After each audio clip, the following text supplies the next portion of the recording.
आगाह कर रहे हैं। पीपल्स पार्टी के सीनियर रहनुमा सेनेटर रहमान मलिक 70 बरस की उम्र में इंतकाल कर गए। रहमान मलिक कोरोना वायरस में मुब्तला थे। साबिक वफाकी वजीर के इंतकाल की तस्दीक हो गई। रहमान मलिक कुछ वक्त से कोरोना वायरस में मुब्तला थे और वेंटिलेटर पर मौजूद थे। तर्जुमान के मुताबिक रहमान मलिक को सांस लेने में मुश्किलात हुई तो इन्हें दोबारा इस्लामाबाद के निजी अस्पताल में वेंटिलेटर पर मुंतकिल कर दिया गया, लेकिन वो दम तोड़ गए।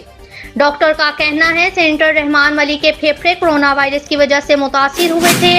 इंतकाल के बाद मैयत को घर वापस मुंतकिल कर दिया गया। अहले खाना के मुताबिक इनकी नमाज़े जनाजा और तदफीन का ऐलान बाद में किया जाएगा।